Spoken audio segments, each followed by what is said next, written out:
Hi, this is Pastor Don with another video blog, and this time I'll be talking about worship at Village Life Church. Now here at Faith Church, we have a very rich heritage to draw from in worship. As we look at Broad Ripple and the area that we're trying to reach, we're going to base the worship service off of the contemporary model here at Faith Church, but it's going to be a little bit like the 709 services were if you were at our church about 5 years ago or so. What I mean by that is at times it's going to take the contemporary worship style and push it even a little farther, a little more aggressive, a little edgy. And yet at the same time, we're going to include a lot of elements that would fit very naturally in the traditional worship service as well. There's 5 words that really we hope will characterize the worship at Village Life Church. So let me quickly tell you about those. The first is simple. We really want the worship service to be straightforward and understandable. We don't want to at all come across as pretentious or confusing. We really want people to understand what we're doing during the worship service.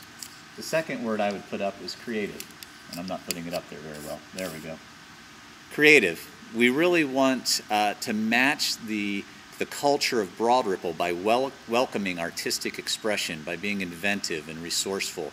And so we don't want to be dull or bland or unoriginal or boring. The next word I would put up is authentic. Now that should go without saying, but we want to make sure it is said. We want to be genuine, we want to be real, we want to be trustworthy, and encourage people to do the same in the way that we worship. Next word I'll put up is intelligent. Content matters. We really want to teach people to understand God's Word, how to read it and understand it for themselves.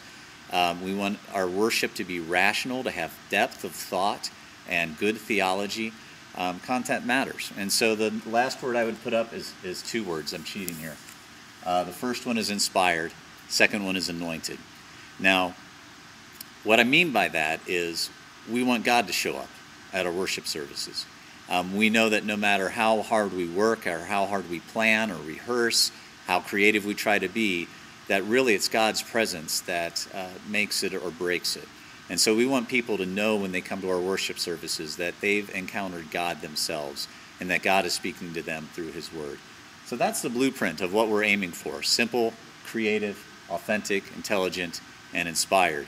And so that's what we're aiming for. Thanks.